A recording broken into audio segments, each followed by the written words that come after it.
Bismillahirrahmanirrahim. Alhamdulillah, dalam kesempatan kali ini izinkan saya untuk menjelaskan sedikit mengenai biografi dan pemikiran salah satu tokoh ulama Nusantara yang sangat berpengaruh dalam pemikiran agama Islam.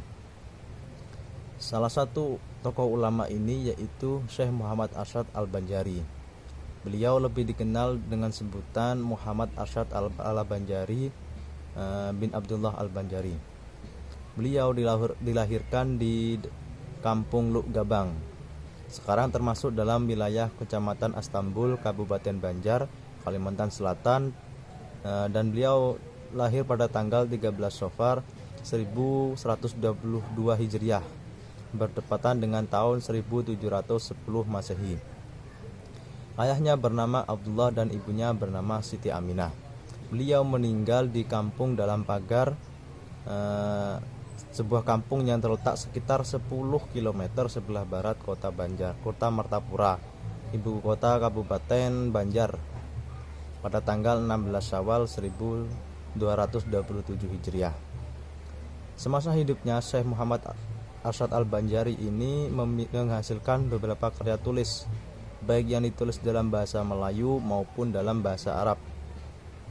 Judul-judul karya tulisnya yang diketahui antara lain yaitu Usuluddin yang ditulis pada tahun 1188 Hijriah, Luqtanul Ajnan, ini tidak diketahui tahun penulisannya. Kemudian Tuhfatur Raghibin yang ditulis pada tahun 1188 Hijriah, Kitabun Nikah, terus kemudian Kitabul Faraid, Kanzul Ma'rifah, Sabilal Muhtadin yang ditulis pada tahun 1193 Hijriah, dan masih banyak yang lainnya.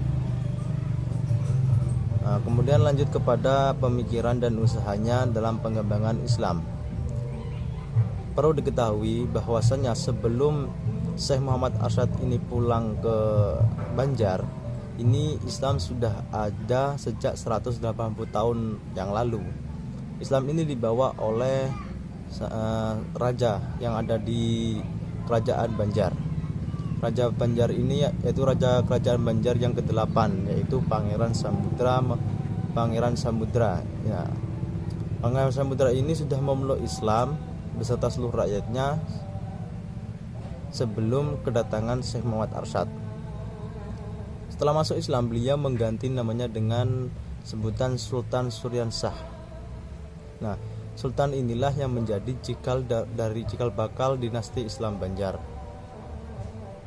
Kemudian setelah Syekh Muhammad Arsyad Al-Banjari ini masuk ke dalam kota Banjar dan sebagai pemimpin, maka barulah ada perubahan, karena sebelum datangnya Syekh Muhammad Arsyad ini, kerajaan Banjar yang dipimpin oleh Sultan Suryansah ini tidak ada kemajuan. Kenapa? Karena tidak ada tokoh ulama di masa-masa sebelumnya. Baru ketika Syekh Muhammad Arsyad Al-Banjari ini datang, barulah perubahan-perubahan sering terjadi seiring berjalannya waktu. Dan perlu diketahui bahwa sebelum masuknya Islam ini, kerajaan Banjar ini masyarakatnya pada umumnya menganut agama Hindu dan sebagian menganut paham animisme dan dinamisme atau keharingan. Walaupun telah memeluk agama Islam yang dianut oleh masyarakat masih bercampur atau sinkritis dengan agama lain. Ini tercermin dalam kehidupan kebudayaan dan adat istiadat masyarakat setempat. Pengaruh inilah yang membuat Syekh Muhammad Arsyad Al-Banjari merasa bertanggung jawab sebagai pemimpin agama dan umat Islam berusaha untuk memperbaiki akidah dan praktek-praktek keagamaan masyarakat Islam dengan jalan mengembangkan dan menyebarluaskan ajaran-ajarannya. Hal ini dilakukan dengan berbagai cara, antaranya yaitu mencetak kader dai, membuka usaha, terus membuka pengajian, penulisan kitab-kitab keagamaan, dan yang lain-lainnya. Kehadiran dan keberadaan Syekh Muhammad Arsyad Al-Banjari ini membawa era bagi umat Islam di kerajaan Banjar, khususnya di daerah Kalimantan. Sebagai seorang tokoh ulama, beliau dikenal lebih banyak memusatkan perhatiannya di bidang hukum Islam, yaitu fikih.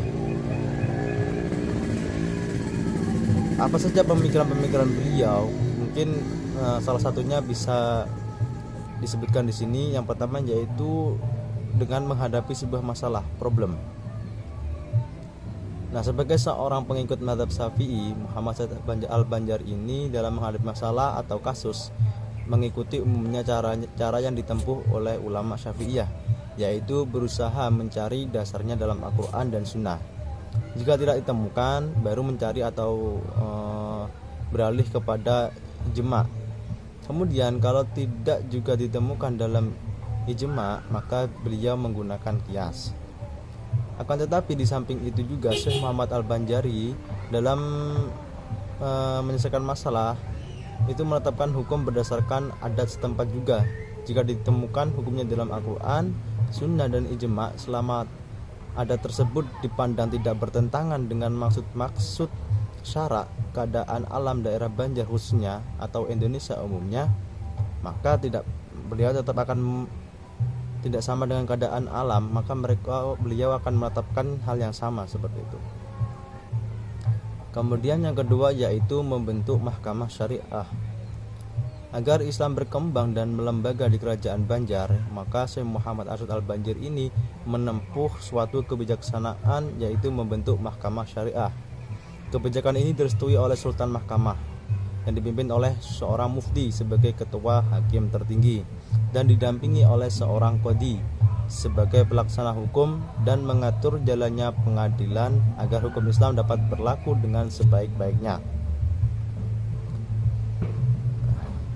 Muhammad Arsyad ini dilantik sebagai mufti dan Abu Zu'ud anaknya Syekh sendiri sebagai qadhi pertama. Jadi yang mengisi mahkamah syariah ini muftinya yaitu Syekh Muhammad Arsyad Al-Banjari dan anaknya sebagai qadhinya. Jalan-jalan inilah yang ditempuh oleh Muhammad Arsyad untuk mengubah pemikiran era di masa Syekh Muhammad Arsyad Al-Banjari, khususnya di kota Banjar ini. Mungkin demikian salah satu upaya atau satu dua upaya yang dijalankan oleh Syekh Muhammad Arsyad Al-Banjari di kota Banjar untuk mengembangkan keagamaan Islam yang ada di sana. Selebihnya akan dijelaskan oleh teman kita jika pemateri dalam kajian Nusantara ini. Akhirul kalam, wassalamualaikum warahmatullahi wabarakatuh. Assalamualaikum warahmatullahi wabarakatuh. Di sini saya akan menjelaskan mengenai biografi Syekh Ahmad Khotib Al-Minangkabawi. Nah, Syekh Ahmad Khotib ini mempunyai nama lengkap yaitu Ahmad Khotib bin Abdul Latif bin Abdurrahman bin Abdullah bin Abdul Aziz Al-Khotib Al-Jawi Al-Maji Asy-Syafi'i Al-Minangkabawi. Nah, Syekh Ahmad Khotib ini lahir pada tanggal 6 Dzulhijjah tahun 1276 Hijriah di Kota Tua, Balai Gurah, Kecamatan Angkek, Candung, Bukit Tinggi. Syekh Ahmad Khotib ini wafat di Makkah pada hari Senin tanggal 8 Jumadil Awal tahun 1334 Hijriah setelah berkiprah selama kurang lebih 56 tahun. Lalu ayah beliau bernama Buya Abdul Latif yang merupakan seorang ulama yang mumpuni di zamannya. Sementara ibunya itu bernama Limba Urai asal Kota Tua, Balai Gurah. Nah, Syekh Ahmad Khotib ini menikah dengan Khadijah, yaitu putri dari Muhammad Saleh yang seseorang yang memiliki toko buku di Mekah. Nah, lalu Saleh Al-Qurdi ini sangat tertarik dengan Ahmad Khotib sehingga mengangkat Ahmad Khotib ini menjadi menantu beliau. Tidak berselang lama, Khadijah ini wafat dengan meninggalkan seorang anak bernama Abdul Karim. Lalu Saleh Kurdi ini, karena Saleh Kurdi ini terlalu simpati dengan Ahmad Khotib, terutama karena kerajinannya, karena ketekunan, kepandaian, dan penguasaannya terhadap ilmu agama serta kesolehannya, maka Saleh Kurdi ini menikahkan Ahmad Khotib dengan adik keduanya, yaitu Fatimah dan memberikan. Dan setelah Syekh Ahmad Khatib ini menikah dengan Fatimah, beliau mempunyai 3 orang anak, yaitu Abdul Malik, Abdul Hamid, dan diberi nama Khadijah. Selanjutnya mengenai kedudukan keilmuan Syekh Ahmad Khatib Al-Minangkabawi. Nah, di sini dijelaskan bahwasanya Syekh Ahmad Khatib Al-Minangkabawi ini mempunyai pengaruh luas dengan posisinya yang ditandai dengan prestisius dan pentingnya sebagai syekh atau guru besar sekaligus khatib dan imam besar madhab Syafi'i di Masjidil Haram. Jabatan tersebut mencakup kawasan wilayah Hijaz, yaitu sebuah kepercayaan yang sangat langka untuk orang non-Arab. Semua literatur tentang Ahmad Khatib mencatat bahwa kedudukan yang beliau capai terkait dengan ketinggian dan kedalaman ilmunya di berbagai bidang, khususnya ilmu fikih dan hukum Islam. Di samping itu terdapat ilmu-ilmu lain seperti ilmu falak, ilmu tasawuf, dan ilmu hisab. Dalam rentang waktu 9 tahun, Syekh Ahmad Khatib ini mampu menyelesaikan pembelajarannya dari ulama Makkah terkemuka pada saat itu, yaitu seperti Sayyid Zain al-Dahlan, Syekh Bahar al-Shatta, dan Syekh Yahya al-Qobli. Seorang penasihat pemerintah kolonial Belanda, yaitu Snoek Jones, yang sangat membenci Ahmad Khatib, mengakui bahwa beliau merupakan seseorang yang sangat alim untuk ukuran Melayu pada saat itu. Dengan posisi pentingnya di Masjidil Haram itu, maka Syekh Ahmad Khatib termasuk tokoh sentral dunia Islam pada masanya. Ia menjadi bagian dari jaringan ulama Haramain yang berperan penting dalam penyebaran gagasan-gagasan keilmuan dan pembaharuan ke seluruh dunia Islam. Nah, karena itu di kursus dunia Islam akhir abad 19 dan awal abad 20 harus mencantumkan nama besar putra agama ini. Assalamualaikum warahmatullahi wabarakatuh. Nama saya Nur Nabila Zaki. Di sini saya akan melanjutkan terkait penjelasan selanjutnya, yaitu mengenai Syekh Nawawi Al-Bantani. Syekh Nawawi Al-Bantani atau nama lengkapnya Abu Abdul Mu'ti Muhammad Nawawi bin Umar Al-Tanari Al-Bantani Al-Jawi, dilahirkan di daerah Jawa Barat. Seorang ulama yang paling tersohor dan dikenal terutama di kalangan para santri dan ulama Indonesia.